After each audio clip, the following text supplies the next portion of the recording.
laquelle je travaille, nous avons réalisé un podcast sur le thème de la violence urbaine et les violences carcérales commises par des surveillants d'établissements pénitentiaires. Pour créer ce podcast, nos collègues Taylor et Thaïs ont décidé de parler des RICS et se sont intéressés au livre de Thomas Sauvadet qui parle de ce sujet. J'ai pour ma part décidé de parler des violences commises par des surveillants pénitentiaires. Pour cela, j'ai pu interviewer Laurence Deleur, journaliste et réalisatrice de documentaires tels que Mitard l'angle mort, qui montre la difficulté de faire reconnaître ce type de violence par la justice et qui permet de mettre de la lumière sur l'opacité de tout ce système.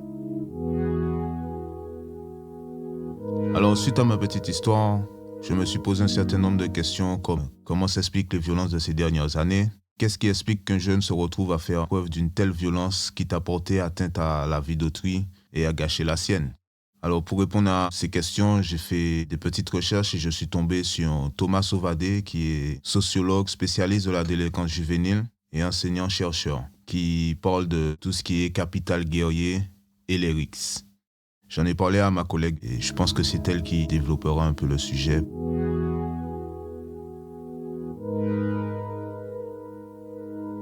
Effectivement, j'ai lu Thomas Sauvadet il y a quelques années, ça m'a beaucoup intéressée. Il est sociologue, spécialiste de la délinquance juvénile et il est enseignant-chercheur à Paris-Est Créteil actuellement et je peux essayer de te dire ce que j'ai retenu de son livre. Comme tu l'as dit avec les chiffres que tu as donnés, observer qu'il y avait un rajeunissement des personnes impliquées dans ce qu'on appelle les RICS, des bagarres, pour le dire vulgairement, entre jeunes hommes surtout, qui peuvent amener à de hauts niveaux de violence. Et pour expliquer tout ça, il se situe sur la lignée de Pierre Bourdieu, donc un sociologue aussi classique, et il va copier un de ses concepts, qui est le concept de capital, en parlant, lui, de capital guerrier. Donc, ce concept-là, il l'a créé pour expliquer ce qui pouvait mener à s'engager dans tel niveau de violence, parfois collective. Aussi, il faut le dire, comme c'est un sociologue de terrain, le résultat d'enquêtes assez poussées auprès de jeunes de 3 cités, donc 2 à Paris et 1 à Marseille.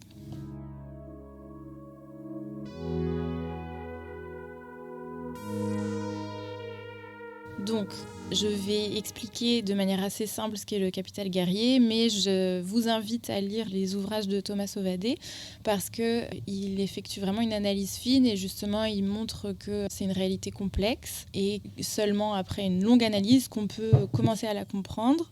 Donc je vais peut-être le dire vite et simplement, mais je vous invite vraiment à approfondir le sujet. Donc le capital guerrier, c'est un concept qui permet de comprendre que dans les hiérarchies internes qu'il peut y avoir entre groupes de jeunes gens dans les cités où il a habité, en fait, les personnes qui vont accumuler plus de capital guerrier sont les personnes qui vont être en haut de cette hiérarchie. Le capital guerrier, il implique plusieurs choses. Je vais vous lire là 2-3 phrases d'un résumé de l'ouvrage de Thomas Sauvadet.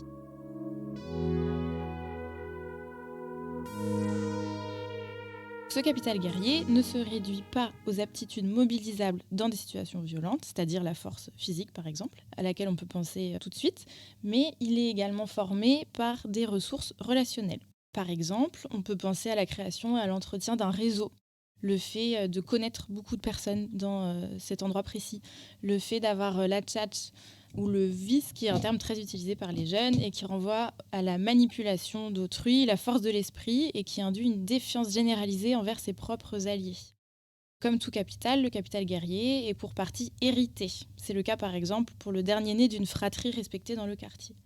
Hérité, donc par exemple si les grands frères de quelqu'un sont déjà connus et ont déjà accumulé ce capital, et aussi il peut être accumulé. Mais Thomas Sauvadet montre bien en quoi les modes d'accumulation ou de conversion sont eux-mêmes bien propres à cet univers social.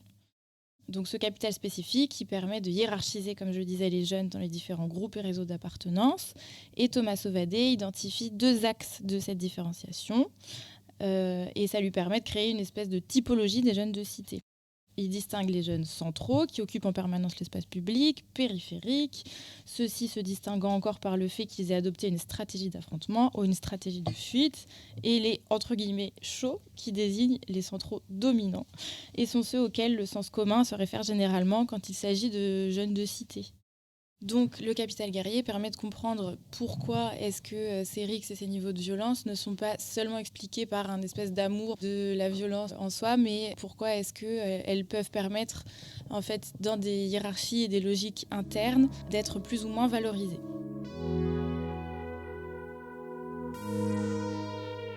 Donc ce concept permet d'aller au-delà des clichés qu'on peut avoir, comme je le désignais dans cette 4e catégorie de jeux de cité. Ça permet d'aller plus loin que l'idée qui est véhiculée dans les médias souvent de jeunes qui seraient sauvagement attirés par la violence, avec la violence comme seule fin en soi. Et ça permet de faire un pas de côté et de voir des logiques internes, comme il y a dans tout groupe social, qui permettent non pas de justifier évidemment cette violence, mais de la comprendre mieux et de l'expliquer.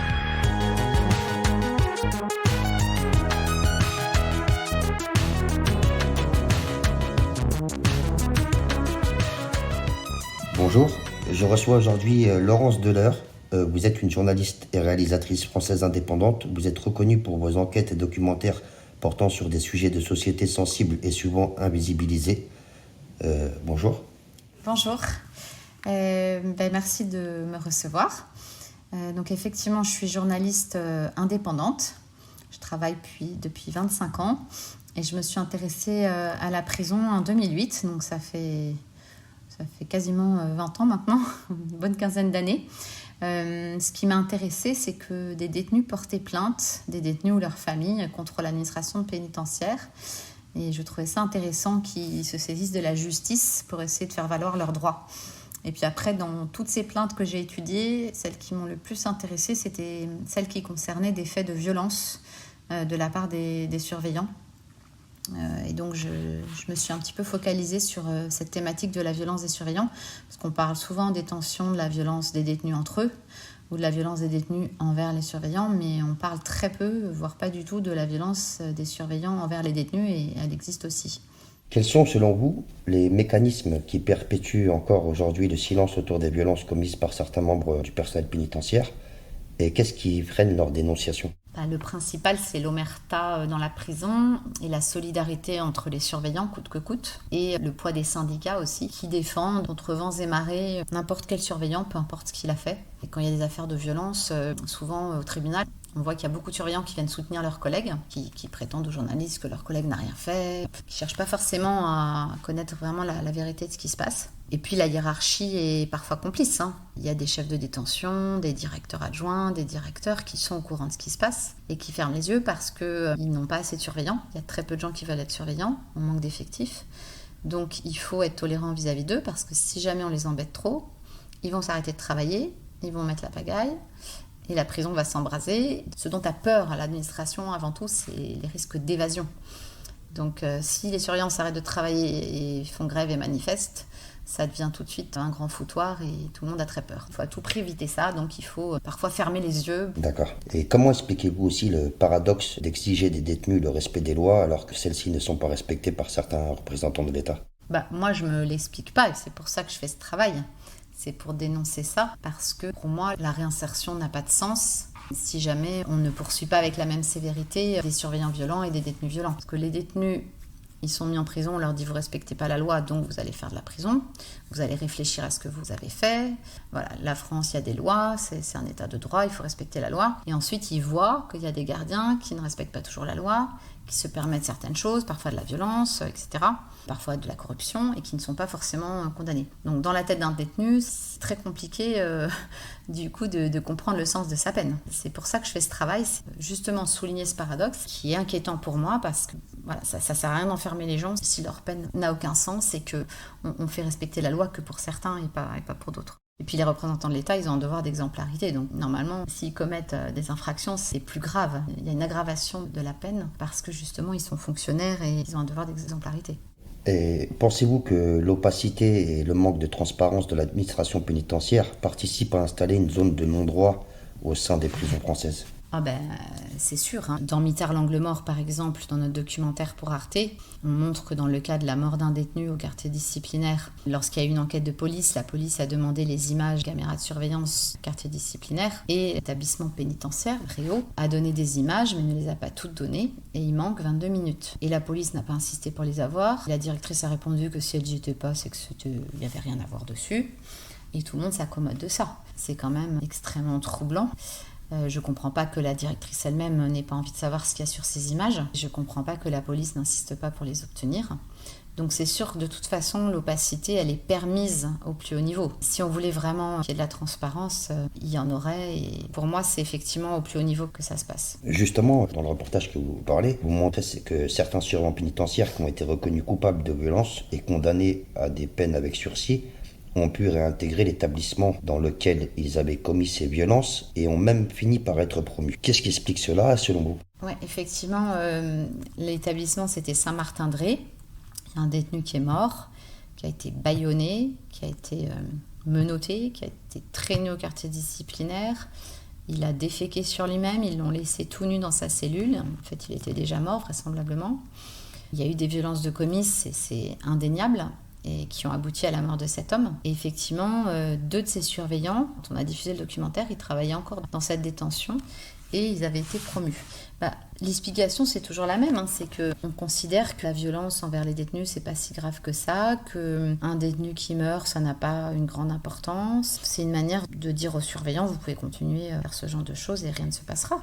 Mais c'est très grave parce que les détenus à Saint-Martin-de-Ré, en plus c'est des longues peines, c'est une centrale, quand ils voient que ces surveillants reviennent et qu'ils savent ce qui s'est passé pour Sambali Diabaté là-bas, ils doivent avoir très peur pour eux-mêmes. Et ils voient qu'il y a une impunité quasi totale, même s'il y a eu un procès. Mais en tout cas, la famille considérait que les condamnations n'étaient pas du tout à la hauteur de ce qui s'était passé. Parce que quand on pense qu'il n'y a aucun surveillant qui a fait un seul jour de prison alors qu'un homme est mort, voilà, ça pose quand même une question. Et justement, par rapport à la mort de cette personne, que pensez-vous des sanctions prononcées à l'encontre des surveillants pénitentiaires reconnus coupables par un tribunal de grande instance de violence à l'encontre des détenus, quand on sait que certaines violences ont déjà entraîné la mort? Comment expliquer la faiblesse des sanctions qui se résument la plupart du temps à du sursis et des mutations? Je pense que les juges, ils savent que le métier de surveillant est un métier difficile. Ça, je pense qu'on est tous d'accord pour s'accorder là-dessus. C'est pas drôle d'être surveillant, on est enfermé aussi, on n'a pas un salaire très élevé, on a des horaires à rallonge, on est sans cesse rappelé sur ses congés parce qu'ils sont pas assez nombreux, on a un planning qui change tout le temps, il y a beaucoup de détenus qui ont des problèmes psychiatriques et comme les hôpitaux psychiatriques sont engorgés, au lieu que ces personnes se retrouvent à l'hôpital, elles se retrouvent en prison.